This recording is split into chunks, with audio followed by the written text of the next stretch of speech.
दोस्तों स्टडी 91 के online platform में आप सभी का बहुत बहुत स्वागत है। दोस्तों आज आप सभी के समक्ष फिजिक्स यानी भौतिक विज्ञान में अपने अगले लेक्चर को लेकर हाजिर हूं और मुझे लगता है आज ये प्रकाश चैप्टर का अंतिम पार्ट है।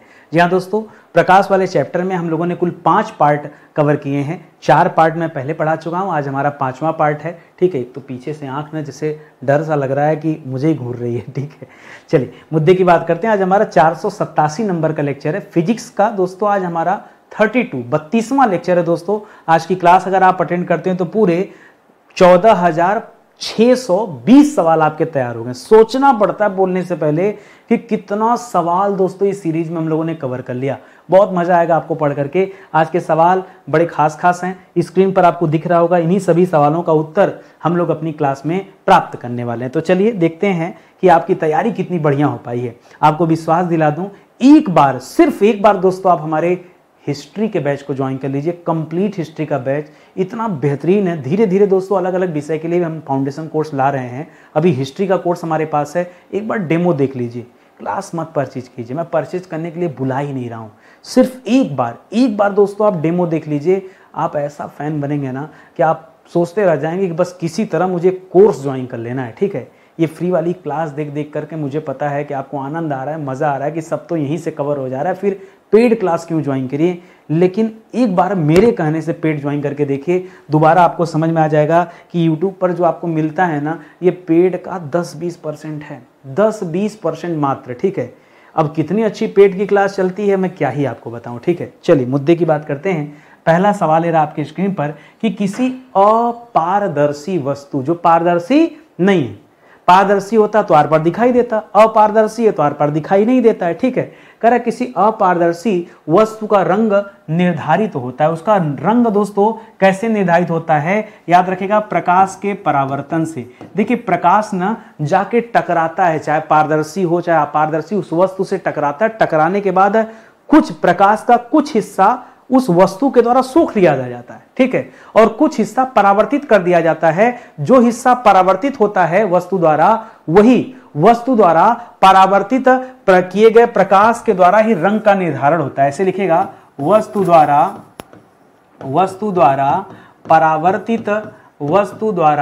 परावर्तित किए गए प्रकाश द्वारा ही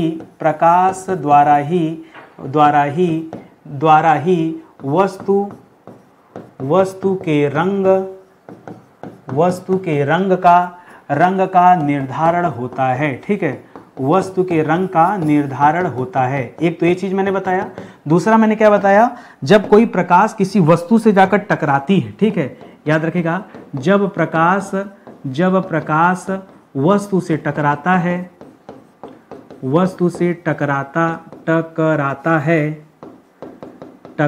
है तो क्या होता है दोस्तों, कुछ हिस्सा अवशोषित कर लिया जाता है, कुछ हिस्सा वह वस्तु अवशोषित कर लेती है और कुछ हिस्सा परावर्तित हो जाता है। ठीक है, यही जो परावर्तित वाला हिस्सा है यही उस वस्तु के रंग को दर्शाता है। ठीक है, यही उस वस्तु के रंग को दर्शाता है। लौट कर आता है ना वो प्रकाश लड़ करके, तो हमें पता चलता है वहां पे कौन सी रंग की वस्तु है। ठीक है, बड़ा खास सवाल बता रहा हूं, ऐसा ही कुछ ऑप्शन में मिलेगा। जो सत्य है वही आपको सिखा रहा हूं। ठीक है, आइए आगे बढ़ते हैं।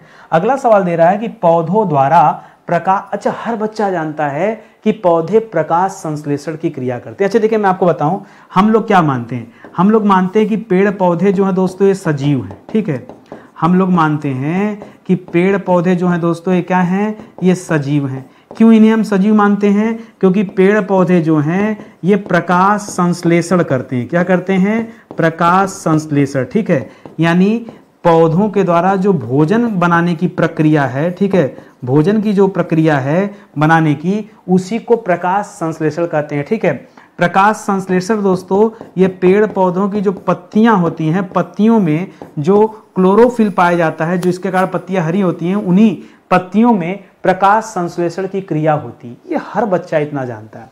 अब सवाल क्या जरा सुनिए, कह रहा है कि पौधों द्वारा प्रकाश संश्लेषण की क्रिया से किन रंगों का तीव्र अवशोषण होता है। आप जानते हैं प्रकाश में 7 रंग होते हैं। कितने रंग होते हैं प्रकाश में? कितने रंग होते हैं? 7 रंग होते हैं।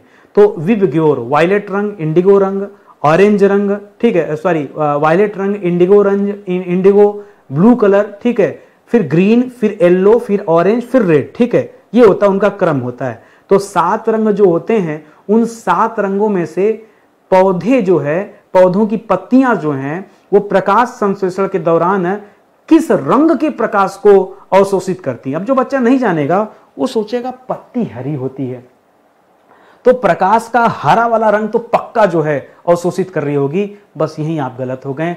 कभी भी पेड़ पौधे हरे प्रकाश को अवशोषित नहीं करते। फिर किसे करते हैं? लाल को करते हैं, नीला को करते हैं और बैगनी को करते हैं। यही 3 है दोस्तों जिनको करते हैं। कौन कौन सा याद रखेगा? यहां तीव्र अवशोषण ये किसका करते हैं? तो 3 रंग का करते हैं। लाल रंग का अवशोषण करते हैं, ध्यान दीजिएगा, ठीक है, नीला रंग का अवशोषण करते हैं, ध्यान दीजिएगा, और बैगनी रंग के प्रकाश का अवशोषण करते हैं। ये आप याद रखेंगे। ये 3 रंगों के प्रकाश का अवशोषण पेड़ पौधे करते हैं। आप कहेंगे सर पता नहीं कहां से नितिन सर ये सवाल ढूंढ के लाते हैं। देखिए चाहे जहां से ढूंढ के लाएं, आपके लिए फायदेमंद है ना, आपको नुकसान नहीं कर रहा है ना, बस आप अपना फायदा देखिए। हम कहां से सवाल आ रहे हैं जान के क्या करेंगे, ठीक है। करा CFL का फुल फॉर्म बता दीजिए, ठीक है। CFL क्लोरोफ्लोरोकार्बन मत बता देना, वो CFC का होता है, ठीक है, CFC, ठीक है। इसको हम क्या बोलते हैं? इसको बोलते हैं हम क्लोरोफ्लोरोकार्बन, ठीक है, क्लोरोफ्लोरोकार्बन, जिसका उत्सर्जन दोस्तों खास करके फ्रीज वगैरह से बहुत ज़्यादा होता है। AC वगैरह से दोस्तों इसका उत्सर्जन बहुत ज़्यादा होता है, फ्रीज प्लस AC से, ठीक है। यहाँ CFC का बोल रहा है तो याद रखेगा CFC का होता है कॉम्पैक्ट फ्लोरेंस, ठीक है, फ्लोरेंस लैम्प, ठीक है, कॉम्पैक्ट फ्लोरेंस लैंप दोस्तों इसे कहा जाता है, ठीक है। ये जो CFL दे रहा है, जो हमारे घर में CFL बल्ब लगे होते हैं, इनको कॉम्पैक्ट फ्लोरोसेंट बोलते हैं, फ्लोरेंस नहीं तो सुगंध हो जाएगा। फ्लोरोसेंट, मुझे भी लगा मैं कुछ गलत लिख रहा हूं, ठीक है, फ्लोरोसेंट लैंप, ठीक है, कॉम्पैक्ट फ्लोरोसेंट लैंप के नाम से दोस्तों इसे जाना जाता है। एक चीज और सर बता दीजिए, वो जो LCD होता है ना उसका फुल फॉर्म क्या होता है, ठीक है। LED लाइट का, LCD का नहीं, LED, ठीक है। तो LED का होता है लाइट एमिटिंग डायोड। क्या होता है दोस्तों? लाइट इमिटिंग डायोड, ठीक है, लाइट इमिटिंग डायोड। बच्चा हमारी बात को कैच कर लिया। अभी थोड़ी देर पहले मेरे मुंह से LCD निकल गया। बच्चा सोचा LCD आकर बताओ तब जाने कैसे मास्टर हो, ठीक है। लिक्विड क्रिस्टल डिस्प्ले, ठीक है। LCD का क्या हो जाता है दोस्तों? LCD का हो जाता है लिक्विड क्रिस्टल डिस्प्ले, ठीक है, क्रिस्टल डिस्प्ले, ठीक है, डिस्प्ले। आप क्या है ना, आप सोचते हैं नितिन सर को कहाँ से आता है। अरे भाई पढ़ाते पढ़ाते रट गया, एक जमाना बीत गया है, तब से GS के सवालों को पढ़ा रहा हूँ, ठीक है, तो रट नहीं जाएगा। हाँ कभी कभार मुख से कुछ गलत निकल जाता है, ऐसा नहीं कि नहीं पता होगा, पता तो होगा। जो रेगुलर चीज़ें, अब ऐसा भी नहीं कि मैं गूगल भी नहीं हूँ, बहुत सारी नई नई चीज़ें आती जाती हैं तो नहीं पता रहता उसका, ठीक है, लेकिन जिसका पता है उसका तो बताऊंगा ही आपको।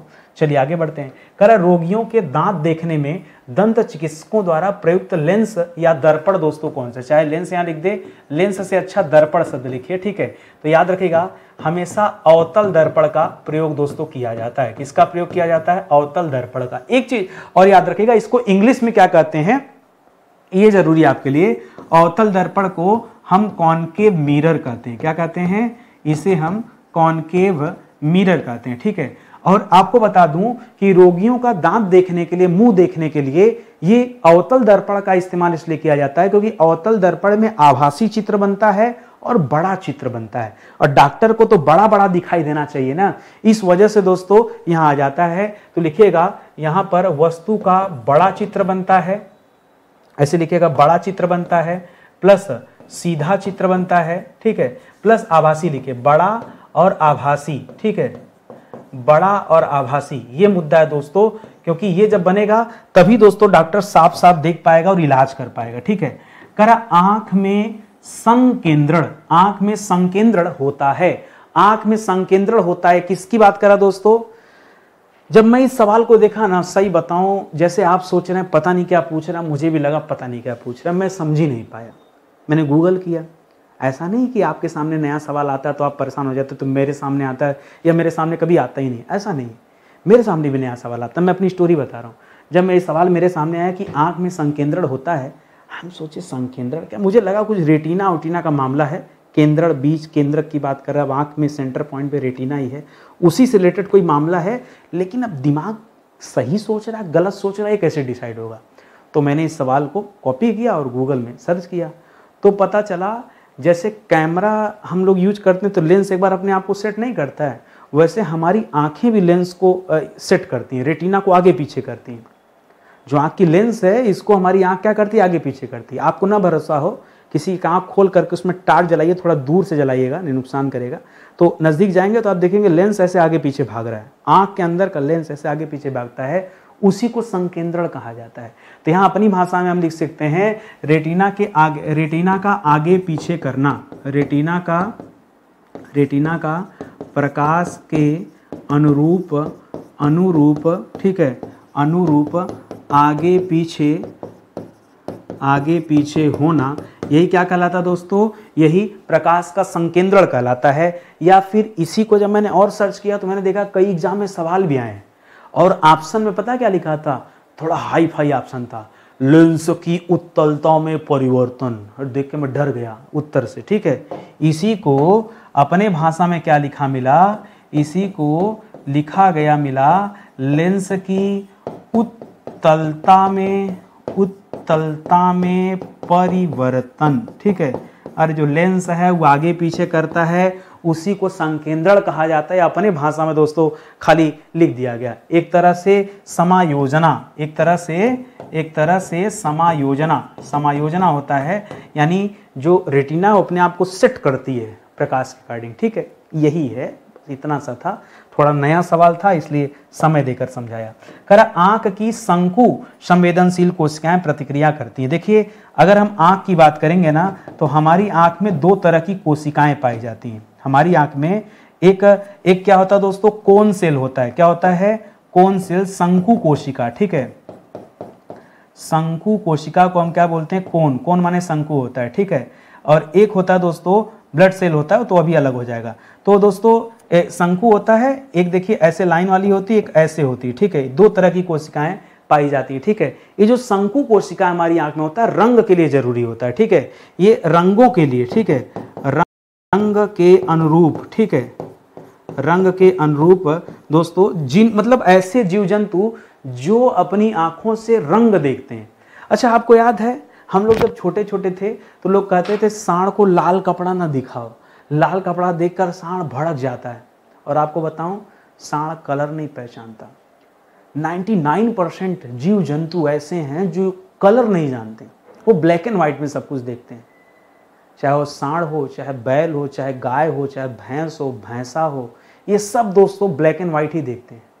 अब सोचो प्रभु ने, ईश्वर ने हमें कैसी आंख दी है कि हम कलर पहचान पा रहे हैं, हम कलर पहचान पा रहे हैं। हम कलर पहचानने वाले दोस्तों धरती पे बहुत कम ऐसे जीव हैं जो कलर पहचानते हैं, नहीं बाकी सब ब्लैक एंड व्हाइट देखते हैं। फिर से बचपन में क्यों कहा जाता था कि नहीं सांड जो है लाल रंग देख के भड़क जाता है, उसका उत्तर तो मेरे पास नहीं है, तो उसका उत्तर मेरे पास नहीं, लेकिन जो है वो एकदम फैक्ट आपको बता रहा हूँ। तो यहाँ मुद्दे की बात यह है कि जब जो कोन सेल होता है वो जानवरों में नहीं पाई जाती है। छड़ सेल जो होता है दोस्तों, छड़ सेल, ये जो दूसरा वाला है ना इसको छड़ बोलते हैं, इसको छड़ बोलते हैं, ठीक है। क्या बोलते हैं, इसको छड़ बोलते हैं। रॉड सेल कहा जाता है। रॉड सेल, कोन सेल, दो तरह की सेल होती हैं। तो रॉड सेल तो हर जीव जंतु में पाया जाता है क्योंकि ये प्रकाश की तीव्रता के लिए जरूरी होता है, ठीक है, तो वो तो समझ में आता है। लेकिन रंग के लिए दोस्तों ये शंकु सेल होता है, कोन सेल होता है, ये हर किसी में पाया नहीं जाता। जिसकी आंख में शंकु सेल होता है उसी को कलर समझ में आएगा, नहीं कलर समझ में नहीं आएगा, यानी फिर ब्लैक एंड व्हाइट वाली टीवी जीवन भर के लिए आ जाएगी, ये आप याद रखेंगे। करा आंख की जो छड़ जो संवेदनशील कोशिका होती है, इसी को हम क्या कहते हैं, इसी को हम छड़ को मैंने पीछे क्या लिखा देखो, अभी फिर से बोल रहा हूं, रॉड सेल, ठीक है। इसी को क्या कहा जाता है, इसी को रॉड सेल कहा जाता है। ये जो रॉड सेल है दोस्तों, ये कोशिकाएं कैसी प्रतिक्रिया करती हैं, तो बताया तो कि प्रकाश की तीव्रता के अनुरूप, ठीक है, प्रकाश की तीव्रता के अनुरूप दोस्तों ये कार्य करती हैं, ठीक है। जैसे कब दोस्तों, आपको याद होगा प्रकाश की तीव्रता की बात करते हैं, कभी कभी आप सुरंग में जाइए तो सब ब्लैक ब्लैक रहता है, लेकिन जैसे आप उजाले में आते हैं आँख कुछ दिख नहीं पाती है। आपको सब कुछ ब्लैक एंड व्हाइट नजर आता है। आप केयर कीजिएगा, कभी कभी अंधेरे कमरे में रहिए, एकदम आंख खोल के पूरा अंधेरा, और एक बैग उजाले में आ जाइए तो आपको कलर नहीं दिखेगा, क्योंकि रेड सेल का प्रभाव कुछ सेकंड तक ज्यादा हो जाता है। तो कौन सेल अपने आप को एक्टिव नहीं कर पाती, उसी समय अपना आंख खोल देते हैं, आपको ब्लैक एंड व्हाइट दिखने लगेगा। अपने घर में ट्राई कर लो यार, झूठ बोल रहा हूँ, ट्राई कर लो, समझ में आ जाएगा नितिन सर सही बोल रहे हैं झूठ बोल रहे हैं। बाद में कमेंट कर देना कि हाँ सर मैंने ट्राई किया, आप गलत बोल रहे हैं, झूठ बोल रहे हैं। झूठ क्यों बोलूंगा, जो होता है वो बता रहा हूं आपको। तो इसको आप याद रखेंगे। प्रकाश के लिए प्रकाश की तीव्रता के अनुरूप जो है रॉड सेल होता है, और जो कोन सेल होता है वो दोस्तों रंग के लिए होता है, ठीक है। मानव नेत्र किस रंग के प्रकाश के लिए सर्वाधिक सुग्राही होते हैं, ठीक है। बड़ा अच्छा सवाल दे दिया। हमारी जो आंख है उसके लिए सबसे प्यारा रंग कौन सा है? कोई ऐसा रंग जिसको देखने से सुकून मिलता हो। कहा जाता है कि आपका सर भारी हो, थकान महसूस हो रहा हो, आप उस रंग को देखेंगे आपकी थकान मिट जाएगी। आप कहेंगे सर ऐसा कौन सा रंग है? हाँ, वो रंग है हरा रंग। नहीं सर हरा नहीं, हरा ये इस्लामिक रंग है, भगवा की बात कीजिए। अरे भगवा हरा रखो साइड में, फिजिक्स पढ़ने आए हो, पहले फिजिक्स पे ध्यान दो। भौतिक विज्ञान जो कहता है वो पढ़ने आए हो कि ये धर्म लाग घुसा दिए बीच में। जो फैक्ट है उसको सुनिए, ठीक है। मानव नेत्र किस रंग के प्रकाश के लिए सर्वाधिक सुग्राही होता है? तो याद रखिएगा हरे रंग के प्रकाश के लिए, ठीक है। हरा रंग का प्रकाश दोस्तों, ठीक है, ये आंख को सुकून देता है, आंख को सुकून देता है दोस्तों, आंख को शांति देता है। ये आप याद रखें। कभी थका थका सा महसूस करिए, हरा रंग देखिए, आपको समझ में आ जाएगा, ठीक है। चलिए आगे बढ़ते हैं। अगला सवाल करा, खगोलीय दूरदर्शी से कैसा प्रतिबिंब बनता है? जो खगोलीय दूरदर्शी मैंने समझते हैं, दूरदर्शी का मतलब दूरबीन, ठीक है। खगोलीय दूरबीन जो है इससे कैसा फोटो बनता है? अब दूरबीन से आप दूरी की चीजों को देखते हैं। अच्छा, दूरबीन क्या करता है? बहुत दूर कोई तारा होगा उसको आपके नजदीक ला के रख देगा, जैसे लगेगा कि अरे ये तो तारा हमारे पास में ही है।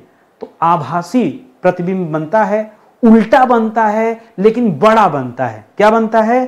पहला याद रखिएगा, काल्पनिक होता है आभासी, जिसे आप आभास फील कर रहे हैं, ठीक है।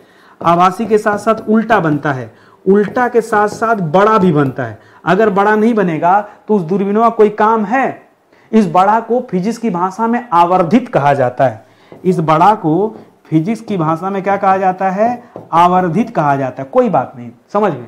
अगर मैं कह रहा हूं, मान लीजिए आप टेलीस्कोप ले लिए और चांद देखना चाह रहे हैं, अब चांद जितना दूर से और दूर कर दिया, तो आप कहेंगे कहाँ देखने की जरूरत? अरे आप तो टेलीस्कोप का इस्तेमाल इसलिए कर रहे थे कि चांद की सतह आपको नजर आ जाए, कैसा दिख रहा है चांद। उसके लिए तो आभासी बने, बड़ा बने, उल्टा बने चलेगा, ठीक है, लेकिन बड़ा होना चाहिए जो हमारे काम लायक है, ठीक है। चलिए आगे बढ़ते हैं। समझ में आ रहा है ना? क्लास में सवाल का उत्तर याद हो जाना चाहिए, ठीक है। खोज बत्ती, ये भी सवाल मेरे सामने आया, मैं परेशान होने का, खोज बत्ती क्या होता है? बाद में पता चला सर्च लाइट। अरे पिक्चर उक्चर में देखिए, जहाँ जेल होती है वहाँ सर्च लाइट लगी होती है, वो ऐसे घूमती रहती है चारों तरफ, है देखती रहती कहीं कुछ गड़बड़ तो नहीं चल रहा है। सर्च लाइट, उसी को खोज बत्ती कहा जाता है। कह रहा खोज बत्ती में कौन सा दर्पण लगा होता है दोस्तों? ये अवतल दर्पण लगा होता है। खोज बत्ती में कौन सा दर्पण लगा होता है? यहाँ भी अवतल दर्पण लगा होता है। अवतल दर्पण को हम क्या कहते हैं? इसको हम कॉनकेव मिरर कहते हैं। क्या कहते हैं? कॉनकेव मिरर कहते हैं। अवतल लेंस लगा होता है एक तरह से, ठीक है, कॉनकेव मिरर। क्यों? यह परावर्तक के रूप में काम करता है। ये जो कॉनकेव मिरर होता है यह परावर्तक के रूप में कार्य करता है, ठीक है, कार्य करता है। होता क्या है, जो अंदर की लाइट रहती है ना, जब इस लेंस पे पड़ती है तो सारी लाइट को एक जगह ला के गिरा देता है, एक जगह। उत्तल होता तो फैला देता, उत्तल होता फैला देता। अब देखिए मैं बताऊं, खंभों पे जो ट्यूबलाइट लगी होती है उसके अंदर का लाइट उसको एक जगह नहीं गिराना है, उसको फैलाना होता है। तो फैलाना तो वहां उत्तल दर्पण, और जहां एक साथ गिराना वहां अवतल दर्पण। ये सिखाया हूं पीछे की क्लास में, आप अच्छे से सीखे होंगे। चलिए आगे बढ़ते हैं। करा टिंडल प्रभाव। टिंडल प्रभाव प्रकाश के किस गुणधर्म का पालन करता है? प्रकीर्णन वाला जो गुणधर्म है उसको पालन करता है दोस्तों। अभी होता क्या है मैं वो समझा दे रहा हूं, ठीक है। प्रकाश के प्रकीर्णन गुण का, ठीक है, प्रकाश के प्रकीर्णन गुण का पालन ये करता है, ठीक है। अच्छा, प्रकीर्णन का मतलब क्या होता है समझ रहे हैं ना? इसी को स्कैटरिंग बोलते हैं इंग्लिश में। ये जो प्रकीर्णन शब्द है इसी को क्या बोलते हैं? स्कैटरिंग, ठीक है, स्कैटरिंग, ठीक है। प्रकीर्णन का सीधा सीधा मतलब होता है फैलाव, ठीक है। प्रकीर्णन का मतलब क्या हो जाता है? किसी चीज का फैलाव, ठीक है। उसी को प्रकीर्णन कहते हैं। टिंडल प्रभाव किससे संबंधित है? प्रकीर्णन संबंधित है, प्रकाश के फैलाव से संबंधित है। बस इतना सा याद रखें तो आपका काम हो जाएगा। आगे देखिए, कह रहा है हरे कांच की प्लेट लाल रंग के प्रभाव में कैसी दिखाई पड़ती है। वैसे भी कभी घर पे आप ट्राई कर लीजिएगा, हरा और लाल रंग को मिलाएंगे ना तो काला रंग बन जाएगा। क्या हो जाएगा? ब्लैक हो जाएगा। तो आपका उत्तर भी दोस्तों यहाँ पे क्या आ जाएगा? काला, यानी ब्लैक, BLACK। ठीक है, कभी आप ट्राई कर लीजिएगा, आपके घर में अगर लाल पेन और हरी पेन हो, दोनों को मिलाइए तो आप देखेंगे काला रंग बन गया। ठीक है, क्योंकि RGB रेड, ग्रीन, ब्लू जो है दोस्तों, ये 3 रंग दोस्तों प्राथमिक कलर होते हैं, तो मिलाने से ऐसा ही होगा। ठीक है, तो इसको भी आप थोड़ा सा ध्यान में रखेंगे। चलिए आगे बढ़ते हैं अपने अगले सवाल पर। करा शहर की गली या सड़कों पर पीले लाइट हेतु किसका उपयोग किया जाता है? खैर इस पीले लाइट में दोस्तों याद रखेगा, यहाँ उत्तल दर्पण का यूज किया जाता है। क्यों? उत्तल दर्पण ये प्रकाश को फैलाता है। ठीक है, प्रकाश को फैला देता है। ठीक है, फैला देता है, ये आप याद रखेंगे। फिलहाल ये अलग सवाल है, करा उसमें कौन सा गैस भरा होता है? जो लाइटिया होती है उसमें कौन सा गैस भरा? अब नहीं भरा होता है, अब तो LED लाइट का यूज होने लगा। पुराने समय में जो खंबे होते थे उस पर पीली वाली लाइट लगती थी, खूब हैवी सी। ठीक है, उसमें सोडियम वास्प लैंप उसको बोला जाता था। उसे क्या बोला जाता? उसमें सोडियम गैस भरा होता था, उसे सोडियम वास्प लैंप दोस्तों कहा जाता था। तो जो गैस उसमें भरी होती थी वो सोडियम होती थी। उसी जैसे पुराने समय में, अब कहाँ बल्ब यूज होता है, पहले के ज़माने में जो बल्ब यूज होता था इसमें टंगस्टन का वो बना होता था ऐसे। ठीक है, उसके अंदर आर्गन भरी रहती थी। अब तो LED लाइट का ज़माना आ गया, तो उसका ज़माना ही ख़त्म हो गया। तो अब क्या जानेंगे बच्चे कि कैसा, अब कुछ दिन में भूल जाएंगे कि बल्ब होता कैसा है। करा सूर्य के किरणों की तीव्रता का मापक यंत्र दोस्तों कौन सा है? लिखेगा ऑक्टियोमीटर। क्या बोलते हैं इसे बोलते हैं ऑक्टियोमीटर। ऑक्टियोमीटर एक ऐसा यंत्र है जो प्रकाश की तीव्रता को मापता है। कहीं पर ऑक्टियोमीटर लिखा रहेगा, कहीं एक्टियोमीटर लिखा रहेगा, घबराइएगा मत। ठीक है, एक्टियो कुछ भी दे दे। ठीक है, एक्टियोमीटर एक ही बात है, इसको भी आप याद रखेंगे, परेशान ना होइएगा। एक चीज और, कभी कभी एक नया दे देता लक्स मीटर, उससे भी प्रकाश की तीव्रता मापी जाती है। ठीक है, क्या देता है दोस्तों? Lux meter. लक्स मीटर से भी क्या होता है दोस्तों? इससे भी प्रकाश की तीव्रता मापी जाती है। अब आप कहेंगे सर 2 यंत्र हैं, क्यों नहीं हो सकते? क्या नहीं हो सकते? 2 यंत्र नहीं हो सकते जिससे प्रकाश की तीव्रता मापी जा सके? हो सकते हैं, बिल्कुल हो सकते हैं। तो वही चीजें दोस्तों यहाँ पर दे रहा है। आगे देखिए, करा फोटोग्राफी में फिल्म पर किस यौगिक का इस्तेमाल करते हैं? फोटोग्राफी का जमाना चला गया। अरे एक जमाना था जब फोटो बनता था निगेटिव से दोस्तों बनता था। उस समय के जमाने में पूछ रहा कि फोटोग्राफी में फिल्म पर किस यौगिक का प्रयोग किया जाता था? उस समय सिल्वर ब्रोमाइड का यूज किया जाता था। Silver bromide. ठीक है, सिल्वर ब्रोमाइड। ठीक है, ArBr। ठीक है, ArBr। ठीक है, सिल्वर ब्रोमाइड का यूज करते थे। इसी तरह वो जो होता है भाई, क्या बोलते हैं, कृत्रिम वर्षा होती है, इसमें सिल्वर आयोडाइड का यूज करते हैं। ठीक है, पूछता है सवाल परीक्षा में, कृत्रिम वर्षा, दिल्ली वगैरह में प्रदूषण नियंत्रित करने के लिए कृत्रिम वर्षा होती है ना, उसमें सिल्वर आयोडाइड का यूज करते हैं। किसका? Silver iodide. ठीक है, सिल्वर आयोडाइड। यहाँ क्यों याद आ गया मुझे? ये ब्रोमाइड आया था तो आयोडाइड भी याद आ गया। ठीक है, ब्रोमाइड आया था तो आयोडाइड भी याद आ गया। तो इसको दोस्तों थोड़ा ध्यान रखेंगे। एक चीज़ और याद रखिएगा, ये हमारा कोई पहला विषय नहीं है। अब तक मैं आपको 6 विषय विधिवत पढ़ा चुका हूँ, एकदम बढ़िया से पढ़ा चुका हूँ, जिसमें ancient history, medieval history, modern history, पूरा संविधान, पूरा विश्व का भूगोल, पूरा भारत का भूगोल सब पढ़ा दिया, कहीं कुछ बचा ही नहीं।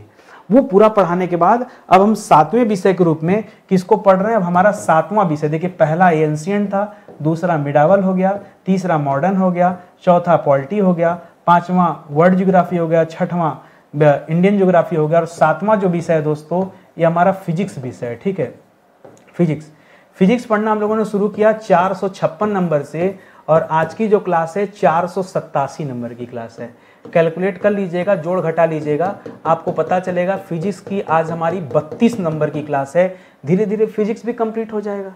तो आप आइए साथ में जुड़िए, बहुत अच्छी तैयारी होगी। ये जो क्लास चल रहा है ना, ये नुकसान थोड़े करेगा जी। चाहे आप ऑनलाइन पढ़ रहे हो, चाहे आप ऑफलाइन पढ़ रहे हो, चाहे आप सेल्फ स्टडी कर रहे हो, ये अगर क्लास देखेंगे तो कहीं नुकसान करेगा? हर मैं तो सवाल दे रहा हूँ, जवाब दे रहा हूँ, कोई टाइम पास भी तो नहीं चल रहा है। सारा फोकस हमारा पढ़ाने सिखाने पर है। कर फोटोग्राफी में प्रयुक्त हाइपो का रासायनिक नाम क्या है? ठीक है, आपने सिल्वर ब्रोमाइड पढ़ा था, लेकिन यहाँ हाइपो का रासायनिक नाम पूछ रहा है। इसको सोडियम थायोसल्फेट बोलते हैं। क्या बोलते हैं? इसको सोडियम थायोसल्फेट कहते हैं। ये आप याद रखेंगे, ठीक है। जब आपसे क्या पूछे, जब रासायनिक नाम पूछे किसका, फोटोग्राफी में प्रयुक्त हाइपो का नाम पूछे, उसका रासायनिक नाम पूछे, तब दोस्तों आप जवाब दीजिएगा। करा जल की सतह पर फैली हुई केरोसिन तेल। केरोसिन तेल का मतलब क्या है? इसको मिट्टी के तेल के रूप में जानते हैं। इसको हम क्या कहते हैं? इसको मिट्टी का तेल कहते हैं, ठीक है। जैसे डीजल पेट्रोल होता है उसी तरह मिट्टी का तेल होता था। पहले इसी तेल से डिबरी वगैरह जलती थी, घर में लालटेन लैंप वगैरह जलता था, ठीक है। करा केरोसिन तेल की परत का सूर्य के प्रकाश में रंगीन दिखाई देना यह किस क्रिया का परिणाम है? अगर कहीं जमीन पे या कहीं पानी वाले फर्श पे दोस्तों कभी केरोसिन ऑयल गिर जाए तो हमें रंगीन दिखाई देता है, या हम करें डीजल पेट्रोल ही गिर जाए, हम करें इसकी जगह मान लीजिए एग्जाम में दे दे कि डीजल गिर गया, एग्जाम में दे दे कि पेट्रोल कहीं पे गिर गया, इस तरह का कोई भी जो तेल होता है ना, जब ये गिरता है तो दोस्तों ये प्रकाश के व्यतिकरण का उदाहरण है। प्रकाश के व्यतिकरण का उदाहरण है, क्योंकि व्यतिकरण के फलस्वरूप ही क्या होता है, इसको इंटरफेरेंस ऑफ लाइट बोलते हैं। इसी की वजह से प्रकाश अलग अलग रंगों में बंट जाता है। व्यतिकरण में क्या होगा, प्रकाश बंट जाता है, इसको इंटरफेरेंस ऑफ लाइट बोलते हैं। क्या बोलते हैं इंग्लिश में? इसी को क्या कहते हैं? इंटरफेरेंस ऑफ लाइट कहते हैं, ठीक है। याद रखेंगे, प्रकाश बंट जाता है, ठीक है। प्रकाश 7 रंगों में विभाजित, ऐसे समझिए, 7 रंगों में विभाजित हो जाता है, ठीक है। सब दिखने लगेगा, उसी तेल में ही प्रकाश के 7 रंग नजर आ जाएंगे। गिरा के देख लीजिएगा, नहीं याद आ रहा होगा तो। कह रहा प्रकाश स्रोत जैसे विद्युत बल्ब, जैसे मोमबत्ती, जैसे ट्यूबलाइट, ये आदि से उत्सर्जित प्रकाश एक कैसा होता है? ये अध्रुवित प्रकाश है, ठीक है। क्या दोस्तों? इसे अध्रुवित प्रकाश कहते हैं। अच्छा, कभी आपके मन में आता होगा ना, सर एक लाइन में कभी आप बता दीजिए कि अध्रुवित प्रकाश किसे कहते हैं? अरे प्रकाश सीधी रेखा में गति करता है, या प्रकाश की तरंगें विभिन्न दिशाओं में कंपन करती, उसी को अध्रुवित कहते हैं, ठीक है। प्रकाश की तरंगें विभिन्न दिशाओं में, कोई एक दिशा तो है नहीं, ठीक है, विभिन्न दिशाओं में, ठीक है, चलती हैं, उसी को क्या कहता है? कंपन करते हुए चलती, जैसे भी चलती हैं उसी को अध्रुवित प्रकाश कहा जाता है। जैसे मोमबत्ती जला दिया, वो प्रकाश आपकी आंख टका रहा है, ठीक है, तो अध्रुवित प्रकाश है। या कहीं लाइट जला दिया, ट्यूबलाइट जल रही है, बल्ब जल रहा है, कहीं एलईडी जल रही है, अध्रुवित प्रकाश का उदाहरण है, ठीक है। तो इसको याद रखेंगे। इसी तरह से प्रकाश 2 होते हैं, एक अध्रुवित प्रकाश होता है, एक ध्रुवित प्रकाश होता है, याद रखेंगे। करा समतल ध्रुवित प्रकाश उत्पन्न करने के लिए किसका यूज किया जाता है? पोलराइड का यूज किया जाता है। कभी कभी एक और चीज देता है, निकोल प्रिज्म का यूज किया जाता है। तो आपके एग्जाम में हो सकता है पोलराइड दे दे, क्या दे दे? पोलराइड दे दे, पोलराइड, या फिर दूसरा एग्जाम्पल दे सकता है निकोल प्रिज्म, ठीक है। इसका एग्जाम्पल दे सकता है निकोल प्रिज्म। इनका दोस्तों इस्तेमाल किया जाता है, याद रखेंगे। करा सिनेमा घरों में कौन से चश्मे पहनकर 3 विमाओं, और इतना खतरनाक लिख दिया, इसको बोलते हैं 3D, डी फॉर डायमेंशन, ठीक है। डी का मतलब क्या हो जाता है? डायमेंशन। 3D जो चित्र होते हैं दोस्तों, उनको देखने के लिए सिनेमा घरों में जो चश्मे पहने जाते हैं वो 3D चश्मे होते हैं, ठीक है। 3D चश्मे जो होते हैं दोस्तों, वो पोलराइड का इस्तेमाल इसमें होता है, ठीक है। कैसे दोस्तों पोलराइड का इस्तेमाल होता है? पोलराइड, ठीक है। तो आप ना कभी ध्यान दीजिएगा, 3D चश्मों के साइड में ना एक वो लगा होता है, छोटा सा लेंस टाइप का लगा होता है। आप कभी हॉल में जाइए, चश्मा पहन लेते हैं, आपको लगता है उसके ग्लास में कोई खासियत होगा, नहीं, वहां से दोस्तों एक लेंस टाइप का लगा, उसे ढक दीजिए, आप देखेंगे चित्र की क्लियरिटी गड़बड़ हो जाएगी। ट्राई कीजिएगा कभी, हमने तो किया है, आप भी ट्राई कीजिए कि जो समझा रहा हूं वो सही है कि नहीं। कह सूर्य का उदय एवं सूर्य का अस्त के समय लाल दिखाई देना, ये क्यों होता है दोस्तों? ये तो प्रकाश का प्रकीर्णन है यार, ठीक है। ये प्रकाश का प्रकीर्णन है, ठीक है, प्रकाश का प्रकीर्णन। ये लाल होना, ये क्या दिखाई देता है दोस्तों? ये प्रकाश के प्रकीर्णन का उदाहरण है। इसको याद रखेंगे तो कई बार हम लोग पढ़ चुके हैं।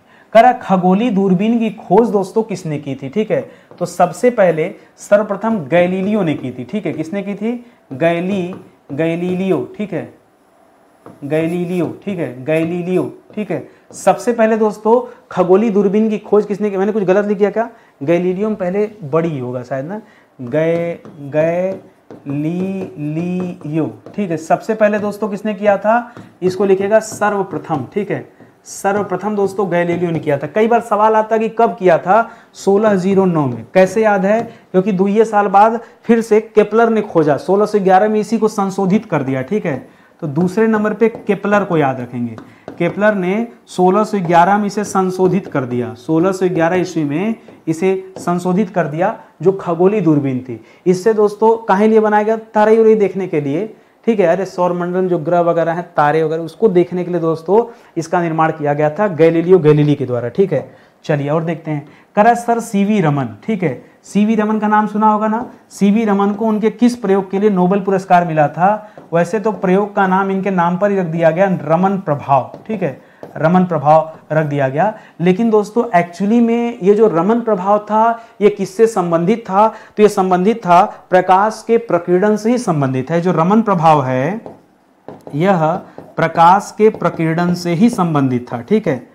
ये टॉपिक आपको नहीं पता होगा। इनको जो नोबेल मिला था ये 1929 में मिला था। ये नोबेल पाने वाले दोस्तों 1929 या 30 में मिला था ना, 29 में नहीं 30 में मिला था, ठीक है। ये नोबेल पाने वाले दोस्तों पहले भारतीय व्यक्ति थे, ये भी याद रखेंगे। अब इसके पहले अब आपके 1913 में तो साहित्य का नोबेल रविंद्रनाथ टैगोर को मिल गया था। हाँ, तो 13 में मिला था हिंदी साहित्य में, ठीक है। साहित्य का नोबेल, ठीक है, टैगोर को भी मिल चुका था, रविंद्रनाथ टैगोर को, तो इसलिए वजह से इनको पहला कहा जाता है। वैसे विज्ञान के क्षेत्र में पहला था, ठीक है, ये हमें बोलना चाहिए। करा किस प्रकाश में उच्चतम ऊर्जा होती है। सबसे ज्यादा ऊर्जा दोस्तों किस में होती है, सबसे ज्यादा ऊर्जा होती है नीला प्रकाश में। दूसरे नंबर पे ऊर्जा होती है पीला प्रकाश में, नीला, पीला, और अंतिम में आता लाल प्रकाश, ठीक है, लाल प्रकाश। उसके बाद प्रकाश का अंत हो जाता है। तो ये ऊर्जा का क्रम है, सबसे पहले नीला प्रकाश, फिर पीला प्रकाश, फिर लाल प्रकाश। सूर्य वर्तमान में एक पीला तारा कहा जाता है, क्योंकि अब उसकी प्रकाश पहले से धीरे धीरे कमजोर होती जा रही है। आने वाले समय में वो लाल तारा बन जाएगा, और उसके बाद हो जाएगा विस्फोट। उसके बाद बनेगा लाल दानों के बाद जब विस्फोट होता है तो क्या बनता है, तब बनता है वहां पर ब्लैक होल।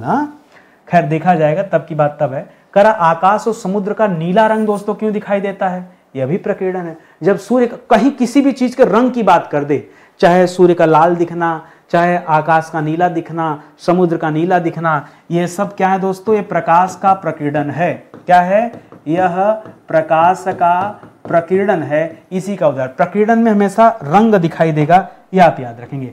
पानी में पैदा हुए बुलबुले का चमकना, पानी में जो बुलबुले पैदा होते हैं वो किस वजह से दोस्तों चमकते हुए दिखाई देते हैं। अब यहाँ ये आपका अलग हो जाएगा, इसे पूर्ण आंतरिक परावर्तन कहते हैं, ठीक है।